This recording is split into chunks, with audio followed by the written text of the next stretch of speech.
నమస్తే అందరికీ క్రోధినామ సంవత్సర శుభాభినందనలు.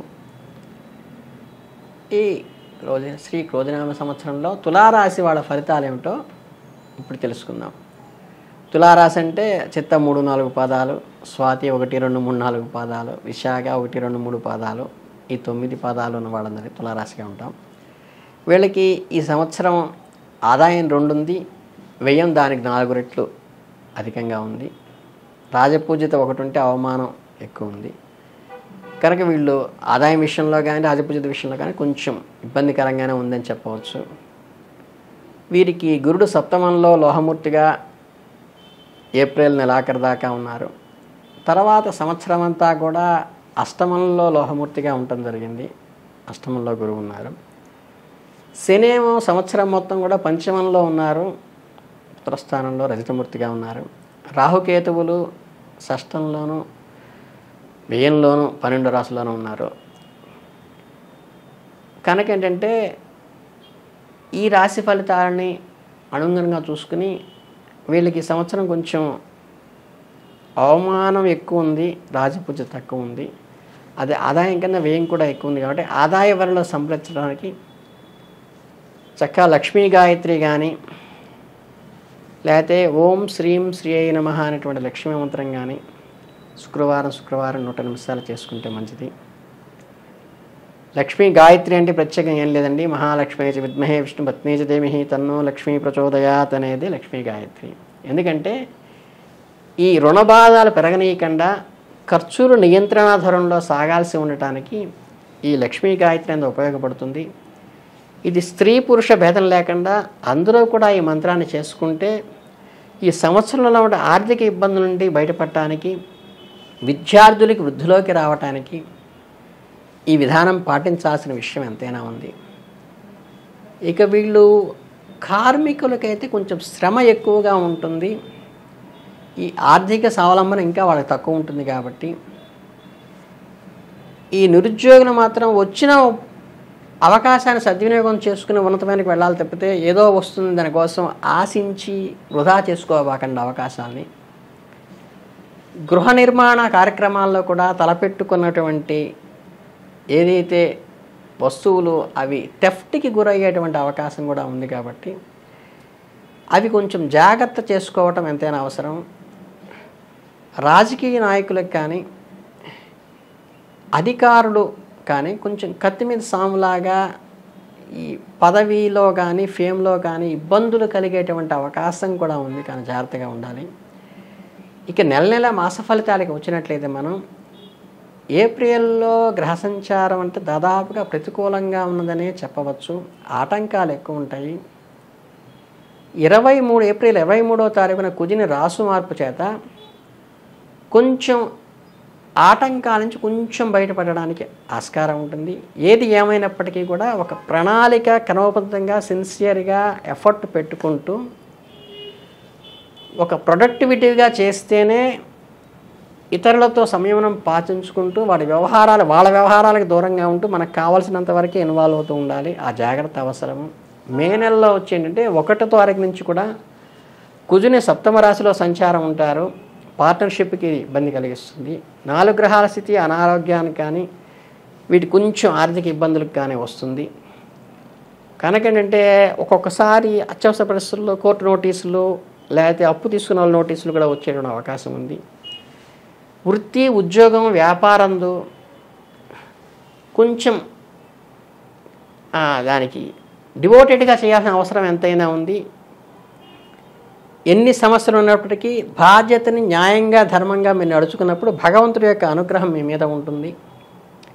అలాగే జూన్ మాసంలో ఖర్చులు కూడా మళ్ళీ పెరుగుతాయి. పక్కవారి చేత ఇబ్బంది కలిగేటువంటి అవకాశం ఉంది. కాబట్టి కొలీగ్స్తో కానీ బిజినెస్లో పార్ట్నర్స్తో కానీ కొంచెం జాగ్రత్తగా ఉండాలి. ఆర్థిక సమస్యల నుంచి కొంతవరకు అయితే బయటపడతారు కానీ బాధ్యతలు బరువులు పెరుగుతాయి.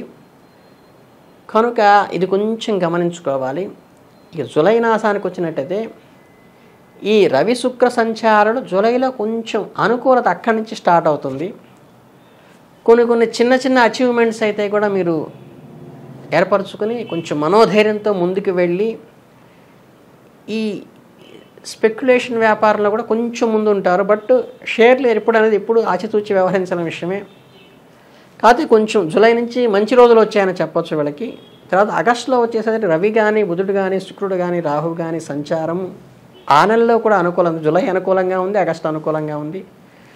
ప్రయత్నాలు కొంచెం వేగవంతంగా కూడా అవుతాయి ఆగస్టులో. ఏకాగ్రతతోనూ పట్టుదలతోనూ ఆరోగ్యాన్ని జాగ్రత్తగా కాపాడుకుంటూ ఆర్థిక ప్రయోజనాలు మనకి ఏవైతే ఇస్తాయో, ఎందుకంటే మనకి ఆదాయం 2 ఉంది, వ్యయం 8 ఉంది కాబట్టి ఆర్థిక ప్రయోజనాన్ని దృష్టిలో పెట్టుకుని నిరుద్యోగులు కానీ, వ్యాపారస్తులు కానీ జాగ్రత్తగా ఫైనాన్షియల్గా సంయమనం పాటించి ఈ బాగున్న జూలై ఆగస్టు నెలలో పుంజుకోవడానికి ప్రయత్నిస్తే చాలా అనుకూల ఫలితాలు వస్తాయి. ఇక సెప్టెంబర్ నెలలో వచ్చేసంటే మొదట ఉన్న 15 రోజులు మిశ్రమంగా ఉన్నప్పటికీ కూడా 16 నుండి వ్యయరవిచే సంచారంచే ఒకంచె మళ్ళీ కొంచెం శ్రమ ఏర్పడేటువంటి అవకాశం వస్తుంది. 16 నుంచి కుటుంబంలో మంచి గౌరవము, నమ్మకము ఉంటే అదే మిమ్మల్ని ఈ ఇబ్బందుల నుంచి కాపాడటానికి ఉపయోగపడుతుంది. అధికార వర్గాల్లో కానీ, బంధువర్గంలో కానీ కొంచెం విమర్శలు కూడా ఎదుర్కొనేటువంటి అవకాశం ఉంటుంది. అంటే మనం ఎంత చేసినా సరే ఏంటి ఇలా మాట్లాడుతున్నారు బంధువులు అనేటువంటి మనస్తాపాలు ఉద్రేకేటువంటి అవకాశం ఉంటుంది. కాబట్టి మీకు ఉద్యోగస్తులకు కూడా కొలీగ్స్లో కొంచెం మాట పట్టింపులు వచ్చే అవకాశం ఉంది. కాబట్టి దాన్ని జాగ్రత్తగా పెట్టుకుని దాన్ని అర్థం చేసుకోవాలి గుండె ధైర్యంతో. అక్టోబర్లో గ్రహ సంచారం మిశ్రమంగా ఉన్నప్పటికీ 20న దశమ కుజ సంచారం వల్ల పట్టుదల, ఉత్సాహం పెరుగుతుంది. ఉద్యోగం, వ్యాపారంలో ఉన్నటువంటి మీకు ఏదైతే ఇబ్బందులు ఉన్నాయో వాటిని కొంచెం అధిగమించేసి అవసరానికి తగ్గట్లుగా ఆర్థికంగా పుంజుకోవటము, బంధుమిత్రులతో సమిష్టిగా ఏర్పడి వాళ్ళతో విందు వినోదుల కార్యక్రమంలో ఏర్పడటానికి ఇప్పుడు కొంచెం మెరుగైనట్టుగా ఈ నెల నుంచి వచ్చింది.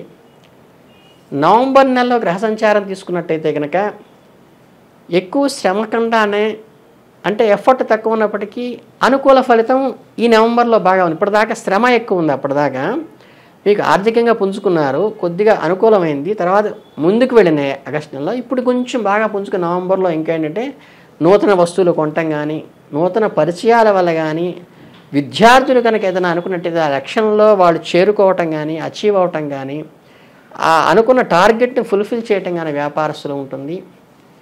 ఈ డిసెంబర్ మాసానికి వచ్చేటప్పుడు నెక్స్ట్ రవి, కుజ, బుధ, శుక్ర, రాహువుల సంచారం అనుకూలమైనవిగా చెప్పచ్చు. అంటే రవి, కుజుడు, బుధుడు, శుక్రుడు, రాహు అందరూ అనుకూలంగా వచ్చారు. ఇక్కడికి వచ్చేసరికి చివరికి వచ్చేసరికి చూసారా మీకు సంవత్సరం ఆఖరికి వచ్చేసరికి భవిష్యత్ కారణానికి సంబంధించినటువంటి ఏదైతే లాంగ్ ప్రాజెక్ట్స్ ఉంటాయో అవన్నీ కూడా చూసుకోవాలి. పదోన్నతులు కానీ, ప్రమోషన్స్ కానీ పొందే అవకాశం ఉంది. బంధుమిత్రులచే సహకారం పూర్తిగా వస్తుంది. గతంలో ఏవైతే మీకు ఇబ్బందుల వల్ల పెండింగ్లో పడ్డాయో ఆ ప్రాజెక్ట్స్ అన్నీ కూడా సాఫ్ట్వేర్ వాళ్ళు కానీ డెవలప్ చేసుకుంటారు, వ్యాపారస్తులు కానీ డెవలప్ చేసుకుంటారు. మీరు అనుకున్న శుభవార్తలు ఈ నెలలో వినేటువంటి అవకాశం ఉంది. జనవరి మాసానికి వచ్చేసరికి మళ్ళీ నెక్స్ట్ ఇయర్ జనవరికి వచ్చేసరికి గ్రహ సంచారంలో 2/3 అనుకూలంగా ఉంటుంది. లక్ష్యం ఏర్పరచుకొని కొంచెం లక్ష్య సాధనకే కొంచెం ఏకాగ్రతతో కష్టపడాల్సిన అవసరం వస్తుంది. మళ్ళీ వృత్తి కానీ, ఉద్యోగానికి, వ్యాపారం కానీ వీటిలో కుటుంబ సభ్యుల యొక్క సఖ్యత పెరిగి వివాహం కానీ, ఉద్యోగాన్ని, శుభకార్యాలు బాగా చేయడానికి కానీ, మీరు ఏదైనా పెళ్లి కార్యక్రమాలు పెట్టుకున్న అమ్మాయికి కానీ, అబ్బాయికి కానీ కొంచెం ముందుకు ప్రోగ్రెస్గా ఉంటుంది. ఆరోగ్యం విషయంలో కూడా కొంచెం చిన్న చిన్న మార్పులు వచ్చేటువంటి అవకాశం ఉంటుంది. ఫిబ్రవరి మాసానికి వచ్చేసరికి మధ్య కంటే ఎబో యావరేజ్ అంటారు కదా, ఆ స్థితికి వస్తుంది. వృత్తి ఉద్యోగాల్లో మళ్ళీ వృద్ధి చెందేటువంటి అవకాశం కూడా ఫిబ్రవరిలో ఉంటుంది. స్థిరాస్తులు ఏర్పడినట్టు ఉంటాయి. బంధుమిత్రులతో ఉత్సాహంగా పాల్గొంటారు. అవివాహితులకి వివాహం అయ్యేటువంటిది, నిరుద్యోగులకి ఉద్యోగం ప్యాకేజ్ మంచి ప్యాకేజ్తో వచ్చే అవకాశం, విద్యార్థులకి మంచి కాలేజీలో సీట్ కొట్టడం కానీ, లేకపోతే ఆపర్చునిటీ ఉద్యోగం కోసం వాళ్ళు అనుకున్నటువంటి వ్యాపారంలో కానీ, విద్యార్థులు కానీ, ఉద్యోగస్తులు కానీ అందరికీ కూడా అనుకూలంగానే ఉందని చెప్పవచ్చు. ఇక మార్చి మాసానికి వస్తే శుక్రుడు కానీ, బుధుడు కానీ షష్టం నందు, కుజుడేమో భాగ్యస్థితిలో సంచారం చేయటం వల్ల చిన్న చిన్న తరహా విమర్శలు ఏమైనా వచ్చినప్పటికీ కూడా బంధువర్గానికి కొంచెం గ్యాపు, మనస్పర్ధలు వచ్చినప్పటికీ కూడా అనుకున్నటువంటి ప్రయత్నాలు వృద్ధి చెంది, అనారోగ్య సమస్యలు వచ్చినప్పటికీ కూడా దాటి నుంచి బయటపడేటువంటి మనోధైర్యాన్ని మీరు ఏర్పరచుకుంటే ఇంట బయట కూడా వచ్చినటువంటి అభిప్రాయ భేదాల నుంచి మీరు ముందుకు వెళ్ళటానికి ఆస్కారం ఉంటుంది. ఇంకా ఈ సంవత్సరంలో చిత్తార నక్షత్రం వాళ్ళకి ఆగస్టు 20 నుండి నవంబర్ 27 వరకు కూడా గురుడు శుభంగా ఉంటాడు కాబట్టి అది మంచి పీరియడ్ ఆగస్టు నుంచి నవంబర్ వరకు. అలాగే అక్టోబర్ నుంచి 27 వరకు డిసెంబర్ వరకు శని శుభుడుగా ఉంటాడు. 16 మార్చి నుండి రాహువు పాపిగా ఉంటాడు. సంవత్సరం అంతా మిగతా వాడు శుభులుగా ఉంటారు. కాబట్టి మీరు ఈ జాగ్రత్తలు పాటించి విదేశీ ప్రయత్నాలు ఏమైనా చేస్తే కానీ ఈశ్వరాధారణ మనకేంటంటే ఈశ్వరుడికి ఇప్పుడు కూడా విదేశాలకు వెళ్ళడానికి అనుకూలమైనటువంటి వాడు కూడా కేతువు కానీ వాటికి చేసుకోవచ్చు. స్వాతి నక్షత్రం వాళ్ళకి 27 నవంబర్ నుండి గురుడు శుభుడుగా ఉంటాడు. శనికేతువులు సంవత్సరం మొత్తం శుభులుగా ఉంటారు.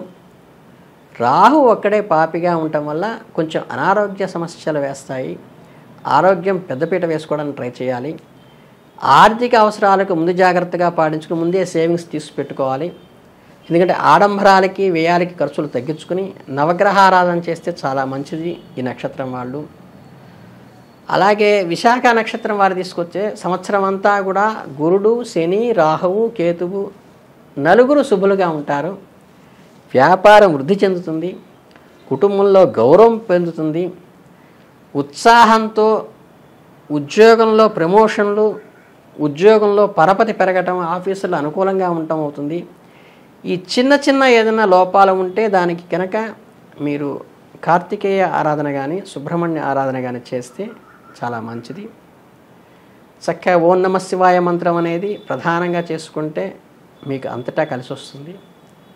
కనుక ఈ రాశి వాళ్ళు ఈ సంవత్సరం అంతా కూడా ఈ చిన్న చిన్న జాగ్రత్తలు తీసుకుంటే మీరు ఈ ఆదాయం తక్కువ ఉంది, వ్యయం ఎక్కువ ఉంది అనేది కాకుండా ఇదంతా కూడా పెంచుకోవటం వల్ల మీకు సంపూర్ణమైనటువంటి ఫలితాలు వచ్చి మీరు వృద్ధిలోకి వస్తారని మనస్ఫూర్తిగా కోరుకుంటూ ధన్యవాదాలు.